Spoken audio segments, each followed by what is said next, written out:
Is the past real? Is it set in stone? Do we know what the past is? We tend to remember things in the past that happened in our lives, but even among people, there's not really 100% agreement on what the past was like. Who gets to say what the past was? Usually it's the people who write history books. History is written by the victors. But what if the past is not so concrete as we think it is? And as I just barely begin to explore this idea, it will be very tempting for someone to respond with the criticism that the false criticism or the false characterization that I am suggesting there's no such thing as a truth of the past. That's not what I'm suggesting. I'm not suggesting there is no true past. I'm suggesting the possibility that past may change. Something just comes to mind, and this is not exactly an example exactly of what I'm trying to say, but imagine that you lived in the ancient world before it was discovered that the earth was round. We today live under this assumption that those people back then falsely believed that the earth was flat. That was simply a limitation of their knowledge. And that the whole time, of course, the earth was actually round. And, we have this solar system and these other planets exist in this way that orbits the sun, rather than the sun being pulled across the sky by a guy in a chariot. But if you lived back then, if you lived before the understanding existed that the earth is round, which it certainly seems to be today, in what sense can it really be said that the earth was round? The day-to-day experience of those people was that it was flat. They had no reason to think otherwise.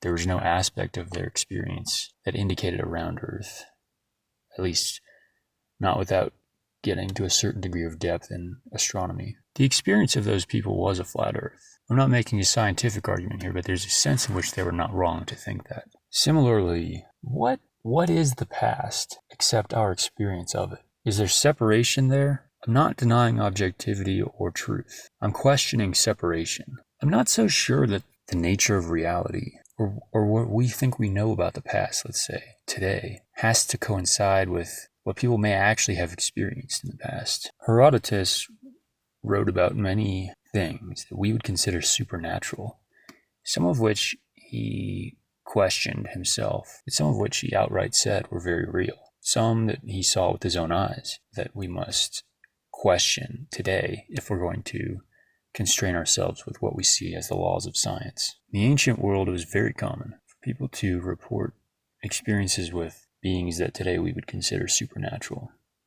There were plenty of stories of dragons in ancient Europe. And they didn't write about these things as if they were allegories or mythical fiction that is intended as fiction. Now you can say you still think it's fiction because we don't have any bones of a dragon, but that's not how they wrote it. It is clear that these people believed that is what they were seeing. Am I to believe that these people were just stupid? They were just more gullible or easily confused compared to our enlightened scientific understanding today?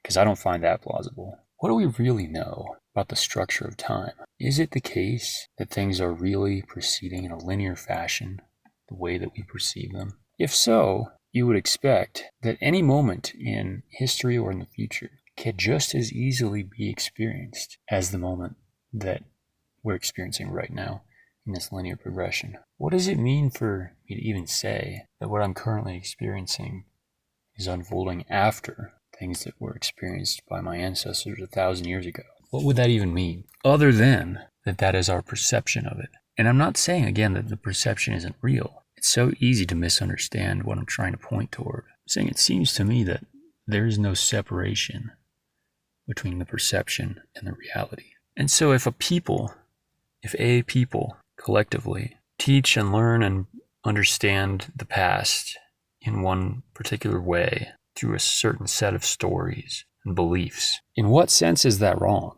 I think it can be wrong, but just not in the way that people think. I think you can have wrong ideas about the past, but truth is not, for something to be wrong is for it to inadequately measure against truth. Truth is not as much a scientific, measurable thing as people would like to believe. There is a true mechanical nature of things that is measurable with science. But if people talk about, in literally every culture from every continent all over the world the existence of giants in ancient times. And we find an insufficient fossil record of giants in existence today. What does that mean? Who do we believe here? Are we so certain that the nature of reality and of time has to be confined to our perception of what records should be left? I don't see why that should be the case at all. It really is one of many things in life that are like the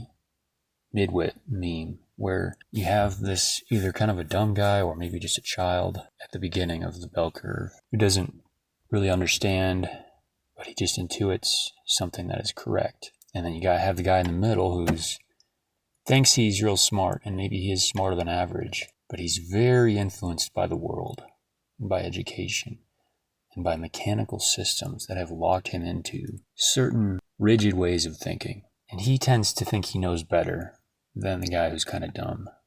There's one sense in which he probably does. But then you have the wise man at the far end of the bell curve, who ends up coming to more or less the same conclusion as the foolish man. Not because he hasn't seen or understood all the things that the midwit understands. He's aware of the science. He's aware of these measurements and evidence and all these things. The difference with him is simply that he is willing to consider the possibility that there is more to it than meets the eye. I'm not sure. And there are smarter people than me that have thought about this deeply. Maybe I'll get time to read them, maybe I won't. Intuitively, it does not seem to me necessary that the past must be a concrete thing. Because this is the assumption that is made in like a scientific study or a historical study or archaeology or anything else, is that there is one timeline of events that could have been recorded if you had a way of recording every detail. In other words, the assumption is that life is basically like a simulation or a video game, and that in the same way that in a video game you can rewind the time scale and just either pause at any moment or reflect or show the frame of what it looked like at any point in time, at any point in space. There's a record of all things and the way that all things were at all times. And the assumption is that reality itself is a simulation just like a video game, in that if we had such a mechanism of making a record, that there could be a record of how all things were at all times. But it's just simply that we don't, and that's the only reason why we don't know. I don't see any reason to assume that's true. The past itself may be in a state of flux, and quite frankly, it may be shifting and changing and manifesting different aspects at all times, and much more than we even realize. Why is it that memory can be so unreliable? What even is memory? Why is it that there is such a thing as the Mandela effect? This may not be worth listening to for other people, because there are probably, as I said, people who have considered this more deeply than I have, and I need to look into it further myself. I'm just thinking out loud here. As I said, I don't see a reason to assume that the past must be a concrete thing, or that it cannot change, just as the future can change.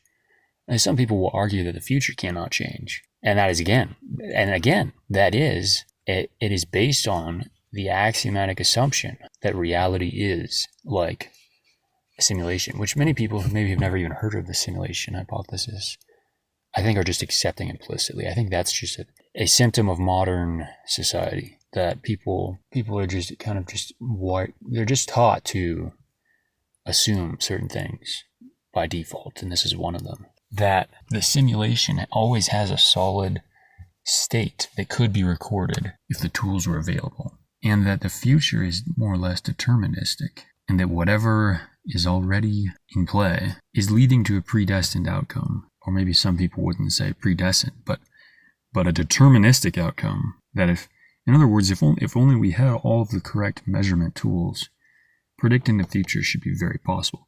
If we had a computer that was powerful enough to process all of the data of the present moment, then simply by virtue of a mathematical calculation, the future would be predictable. That's a big concept to explore, and I have to consider it more. But it does not seem obvious to me that that's the world we live in. But if you believe that the future is uncertain in a fundamental way, which I certainly do, why could the past not also be uncertain in the same way?